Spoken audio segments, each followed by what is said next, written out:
우리 그리스도인들에게 우리의 신앙과 영혼은 하늘을 향해 있지만 우리가 발을 딛고 있는 현실이라는 공간은 그렇게 녹록하지 않습니다. 여러분들은 어떤 회의감, 어떤 실망감을 갖고 계십니까? 우리의 현실이 마치 사람들의 냉대와 편견으로 인해서 생레미 정신병원에서 이 그림을 그리고 있는 빈센트 반 고흐의 현실과 비슷하다고 느낄 때가 참 많이 있습니다. 고흐가 이 그림을 그렸을 당시 그가 이루었던 성과라고는 헐값으로 판 단 한 점의 그림, 그리고 시도했던 모든 도전들이 실패를 했던, 이룬 것이 아무것도 없었던 사람, 그리고 동생으로부터 돈을 받아야 연명할 수 있을 정도로 막막하고 암울하게 살았던 인생이었습니다. 그런 현실에서도 세상을 살아갈 의지를 발견하고 자신에 대해서 정체성을 새롭게 느낄 수 있었던 이유는 성경 말씀 때문이었습니다. 어쩌면 고흐의 이런 현실과 스스로에 대해서 낙심하는 분들이 계시다면 함께 베드로전서를 강독할 것을 권합니다. 베드로전서는 제가 가장 사랑하는 성경이고요. 강독이라는 형태는 제가 가장 선호하는 성경 공부 형태입니다. 지금까지 우리는 얼마나 많은 성경과 관련된 강의를 들었습니까? 수많은 강의를 통해서 지식을 접했지만 문제가 있다면 우리 스스로 성경을 읽어내려가지 못한다는 데 있습니다. 그래서 강독을 통해서 하려는 것은 다음과 같은 세 가지 포인트입니다. 첫 번째로 베드로전서를 통해서 지식을 나누려고 하는 것이 아니라 베드로전서를 한 절 한 절을 읽어내려가면서 그 의미를 나누려고 합니다. 그래서 지금 위에 링크를 걸어두었습니다. 새번역 성경으로 이해가 되시고 그리고 강독을 함께 따라오신다면 혼자 성경을 읽어내려 가시는 안목을 가지게 되실 겁니다. 그래서 강독을 할 때 저도 주석 없이 영어 성경을 참고해서 읽어내려 가면서 간단한 배경을 함께 나누려고 합니다. 어떤 영어 번역도 괜찮습니다. 저는 개인적으로 영어 성경 번역가였던 윌리엄 틴데이를 좋아하기 때문에 개인적으로는 킹제임스 버전을 통해서 참고를 하려고 합니다. 그렇다고 해서 킹제임스만이 유일한 버전이고 다른 버전들은 나쁜 번역이다, 이것을 말하려는 것이 아니고 제 개인적인 취향이 그렇다는 것입니다. 그래서 어떤 영어 성경이든지 참고를 하시면 될 것 같습니다. 두 번째로 왜 영어 성경을 참고하면서 강독을 하려는가 하는 부분인데요. 한글 성경을 볼 때 아쉬운 점은 이거예요. 한글 번역이 너무 번역된 느낌이 강하다는 점이에요. 이렇습니다. 원문 자체가 한글로 기록된 글과 번역된 한글을 보실 때 느낌은 아주 다르죠. 어순과 문법에 따라서 번역하기에 급급한 느낌을 받게 되는데 한글 성경도 마찬가지입니다. 그래서 이 부분을 함께 강독을 한다면 훨씬 더 자연스럽게 한글 성경을 보시는 눈이 생기시리라고 생각을 하고요. 세 번째로 베드로전서는 신약 성경이긴 하지만 특별한 상황과 맥락 속에서 저자와 독자가 주고받은 편지입니다. 그렇다면 독자들은 당시 어떤 상황을 살아가고 있었고 왜 베드로는 이 편지를 기록했는지를 강독을 통해서 이해하시게 된다면 이 서신은 현재를 살아가는 우리들에게도 동일한 말씀을 주게 될 겁니다. 그렇다면 이 부분에 대해서 말씀의 위로를 받았던 독자들은 물론이거니와 고흐와 같은 이런 예술작품도 덩달아 이해하게 되시리라고 생각을 합니다. 왜 이런 세 가지 포인트를 통해서 이런 작업이 필요할까요? 우리를 지탱하는 것은 제가 드리는 이런 지식이 아니라 우리 스스로 읽어내는 성경을 통해서 가지게 되는 말씀의 힘이 결국 우리의 삶을 지탱하기 때문입니다. 그래서 제가 전하는 이런 지식들은 잊어도 괜찮습니다. 그러나 여러분들 스스로 성경을 읽어내실 때 현실을 버틸 수 있는 힘이 생긴다는 점을 강조하는 것입니다. 그렇다면 성경으로 한번 들어가 보도록 할까요? 먼저 베드로가 독자들에게 문안을 합니다. 한번 살펴보도록 하겠습니다. 예수 그리스도의 사도 베드로는 본도, 갈라디아, 갑바도기아, 아시아와 비두니아에 흩어진 나그네, 곧 하나님 아버지의 미리 아심을 따라 성령이 거룩하게 하심으로 순종함과 예수 그리스도의 핏부림을 얻기 위하여 택하심을 받은 자들에게 편지하노니 은혜와 평강이 너희에게 더욱 많을지어다. 이렇게 1절, 2절을 보시면 어떻습니까? 그냥 그런가 보다 하는 느낌일 겁니다. 이것이 번역된 한글이다 보니까 구구절절한 그 뉘앙스가 잘 살지 않습니다. 그렇지만 한번 이 속으로 들어가 보도록 할게요. 먼저 본도, 갈라디아, 갑바도기아, 아시아, 비두니아에 흩어진 나그네라고 기록되어 있죠. 이 사람들은 어떤 사람들일까요? 사도행전 2장을 보시면 곳곳에 흩어져 살던 유대인들이었는데 유대 절기를 지키기 위해서 예루살렘에 왔다가 오순절 성령 강림을 통해서 성령을 받고 다시 살아가던 삶의 터전으로 흩어져서 살던 사람들인 겁니다. 이름 없이 나그네처럼 평범하게 살아가던 그런 사람들이죠. 그렇지만 이 나그네라는 표현이 낭만적으로 느껴질 수 있겠지만 실제로 흩어진 이방인들 혹은 잠시 머무는 체류자들이라는 표현입니다. 보세요. 당시 세상 사람들의 입장에서는 주목할 만한 가치가 없는 그런 미미한 존재들이고 정처 없는 사람들처럼 보이지만 이 사람들이 어떤 사람들이냐 하는 의미를 부여하고 있습니다. 우리들도 마찬가지죠. 우리들 역시 흩어진 이방인들처럼 그렇게 하루하루를 살아가고 있습니다. 그렇지만 이 나그네와 같은 사람들, 그리고 우리들에게 하나님은 어떤 의미를 부여하셨을까요? 한번 보도록 하죠. 하나님은 우리들을 영원 전부터 미리 아셨고요. 그리고 그분의 백성이 되게 하셨고 지금 이 순간에도 성령 하나님이 우리들을 거룩하게 하셨고 그리스도의 피가 뿌려진 사람들이 바로 우리들이기 때문에 부디 현실 속에서 보이는 상황으로 인해서 위축되지 말고 은혜와 평안을 붙들고 살아가기를 바란다는 그런 뉘앙스가 베드로에게 이렇게 나타나고 있는 겁니다. 이렇게 보시니까 조금 더 뉘앙스가 살아나는 느낌이죠. 자, 우리 자신들을 본다면 참 별 볼 일 없는 그런 흩어져 사는 미미한 존재들처럼 보입니다. 그런데 성경은 이렇게 말해요.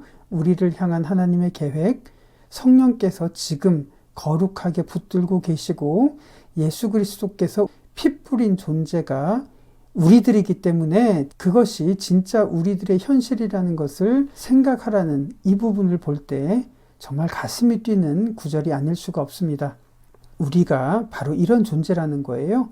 3절에서 5절을 볼까요? 우리 주 예수 그리스도의 아버지 하나님을 찬송하리로다. 그의 많으신 긍휼대로 예수 그리스도를 죽은 자 가운데서 부활하게 하심으로 말미암아 우리를 거듭나게 하사 산소망이 있게 하시며 썩지 않고 더럽지 않고 쇠하지 아니하는 유업을 있게 하시나니 곧 너희를 위하여 하늘에 간직한 것이라.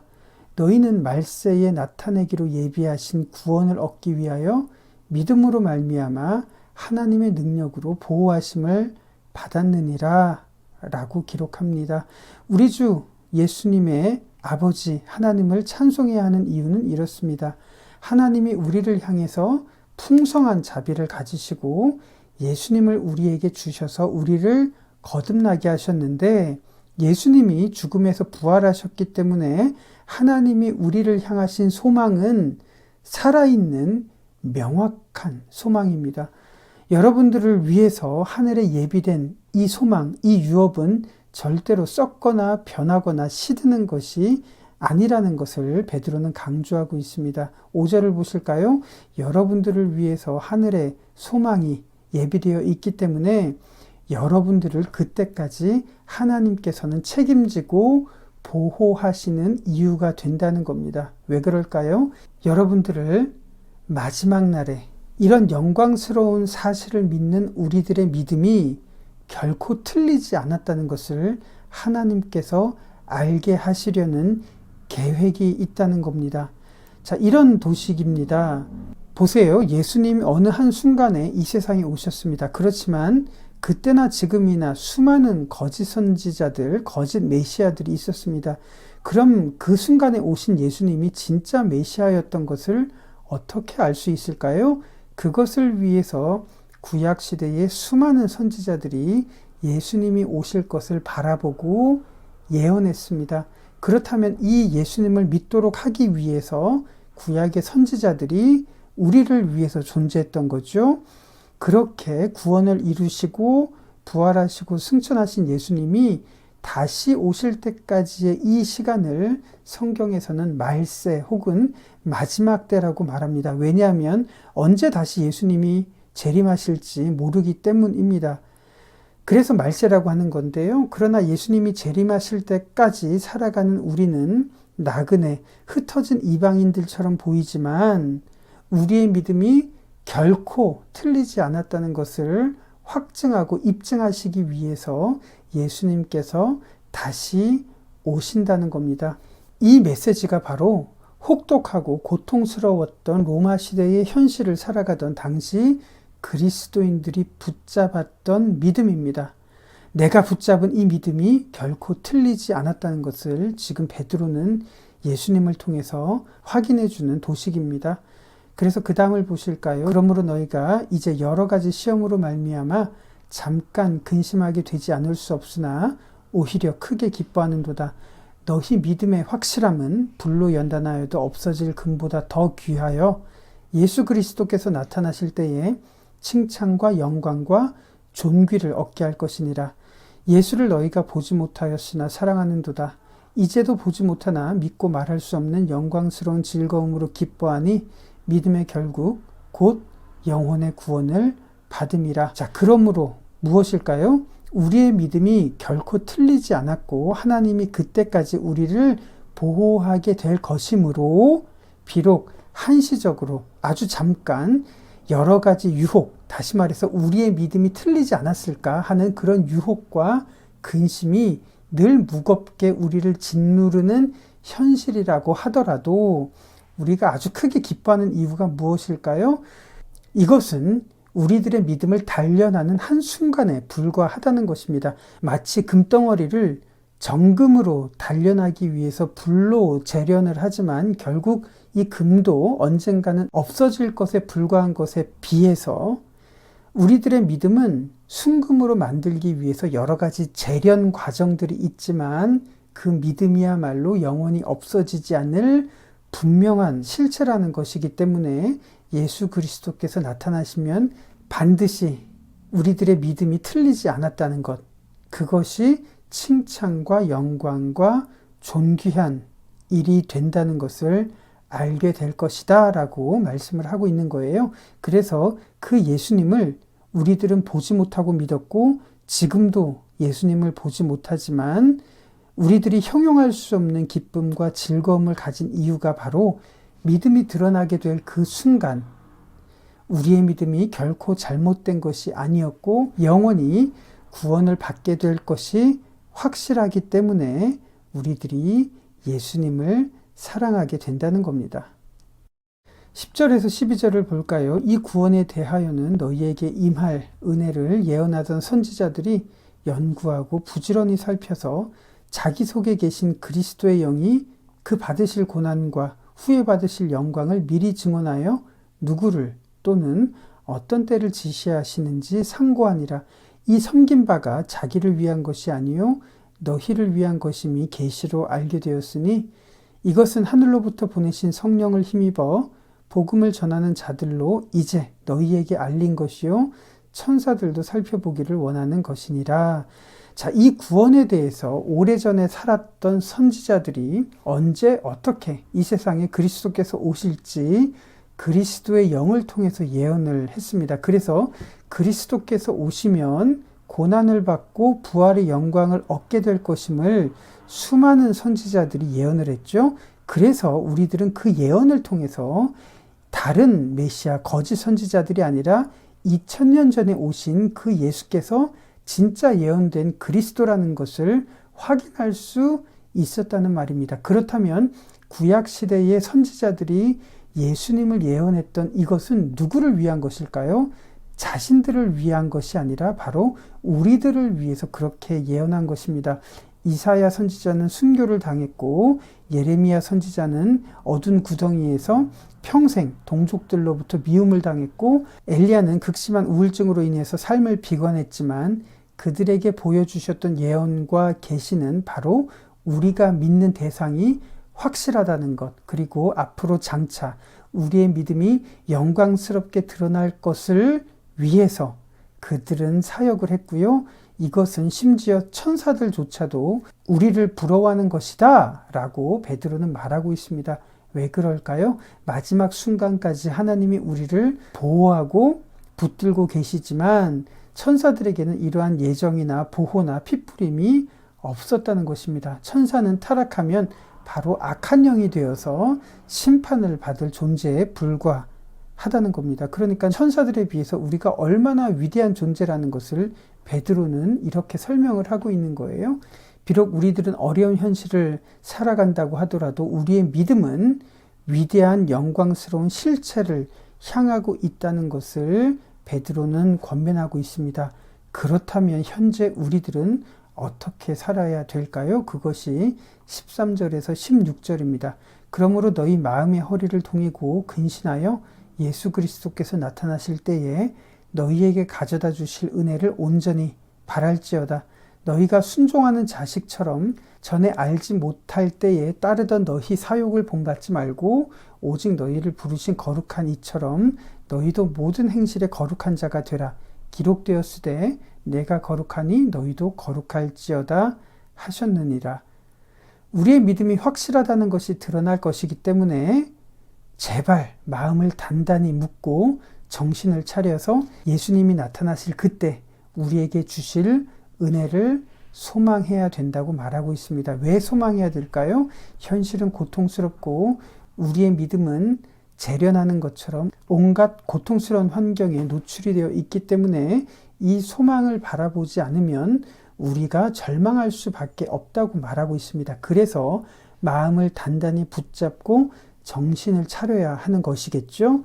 이 영광스러운 소망이 없었다면 지금 우리 눈앞에 보이는 여러 가지 조건들, 이것을 붙잡고 그것이 최고의 가치인 줄 알고 살아가겠지만, 그러나 우리를 부르신 하나님이 거룩하신 것처럼 삶의 모든 방면에서, 삶의 모든 분야에서 거룩해야 되는 이유는 그리스도께서 다시 나타나시는 날까지 우리들이 살아가는 현실은 우리의 믿음이 정금처럼 단련되는 시간이기 때문에 이 시간은 하나님처럼 거룩해지는 과정이라는 것을 부디 기억하라는 것을 이렇게 말하고 있습니다.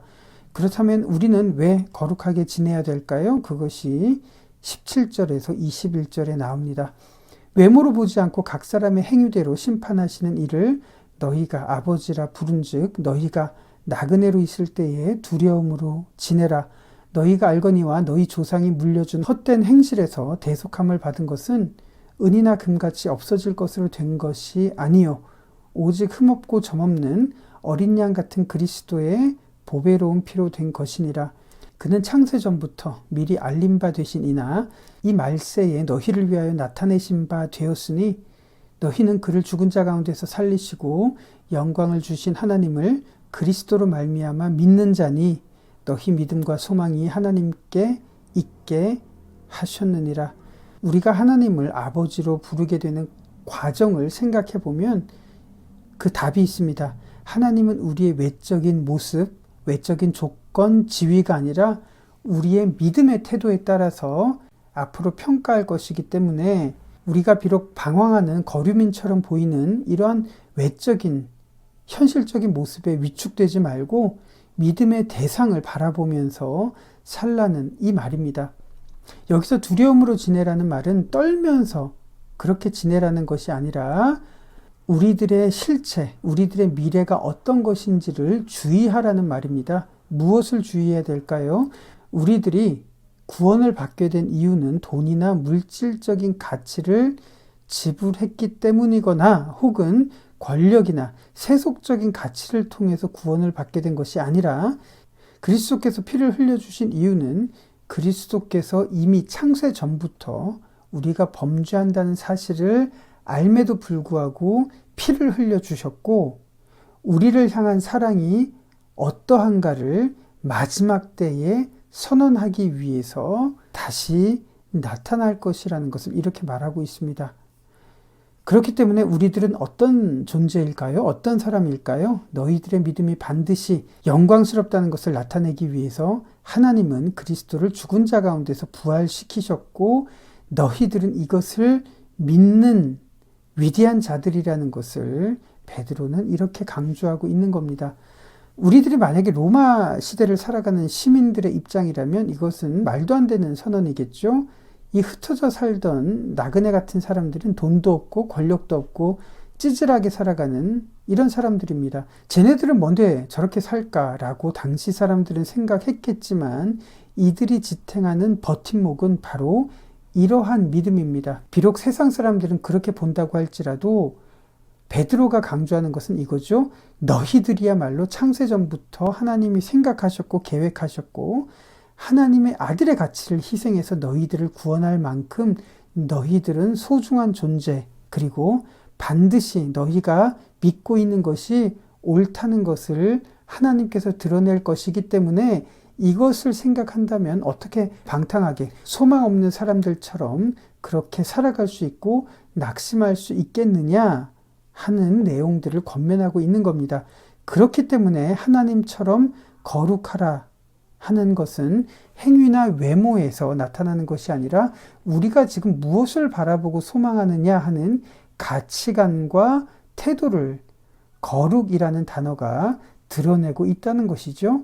그래서 우리의 믿음이 확실하기 때문에 이것을 늘 마음에 새기면서 옛 습성으로 돌아가지 않아야 되는 이유가 여기에 있습니다. 22절부터 이렇게 나옵니다. 너희가 진리를 순종함으로 너희 영혼을 깨끗하게 하여 거짓이 없이 형제를 사랑하기에 이르렀으니 마음으로 뜨겁게 서로 사랑하라. 너희가 거듭난 것은 썩어질 씨로 된 것이 아니요 썩지 아니할 씨로 된 것이니 살아있고 항상 있는 하나님의 말씀으로 되었느니라. 그러므로 모든 육체는 풀과 같고 그 모든 영광은 풀의 꽃과 같으니 풀은 마르고 꽃은 떨어지되 오직 주의 말씀은 세세토록 있도다 하였으니 너희에게 전한 복음이 곧 이 말씀이니라.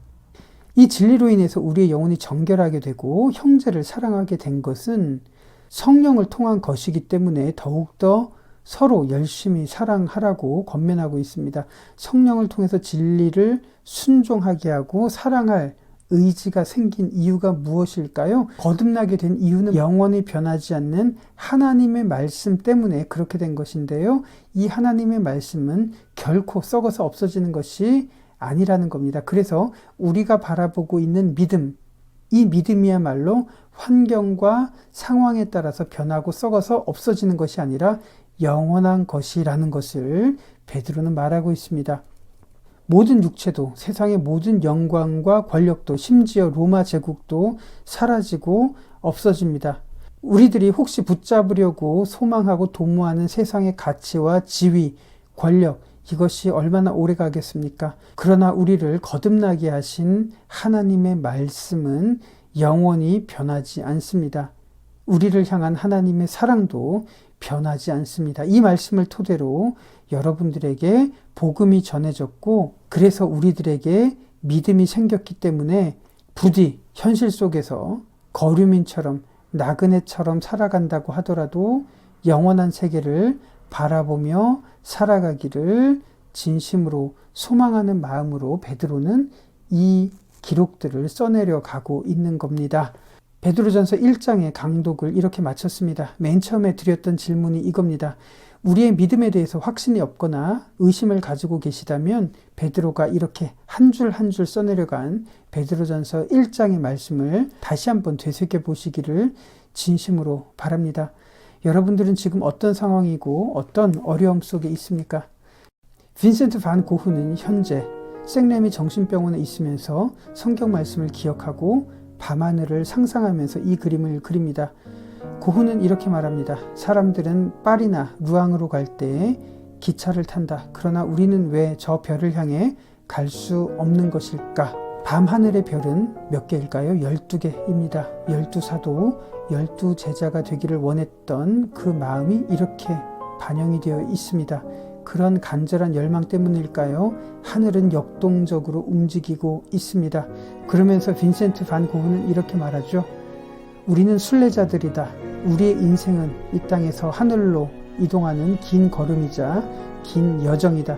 그래서 나는 어디에 있든지 최종 목적지를 향해 떠나는 나그네처럼 살아간다. 라고 표현을 했습니다. 그 별을 향하기 위해서 왼편에 보시면 검은색 사이프러스가 하늘까지 닿아 있습니다. 이 사이프러스 나무는 예수님의 십자가의 재료가 되었던 나무죠. 바로 예수 그리스도의 은혜를 통해서 하나님의 보좌에까지 이른다는 것을 이렇게 표현을 하고 있습니다. 우리는 왜 거룩하게 지내야 될까요? 우리의 거룩한 빛을 통해서 세상도 우리와 동일한 순례자가 될 수 있기 때문입니다. 그러나 이런 소망을 잃어버리고 낙심하고 좌절해서 빛을 잃어버린다면 우리의 믿음의 빛은 나타나지 않을 겁니다. 그래서 우리가 가지고 있는 믿음의 빛을 밝히고 거룩하게 지내는 것이 중요하다는 것이죠. 이 그림에 담긴 소망과 열망이 여러분들의 소망이 되기를 진심으로 바라고요.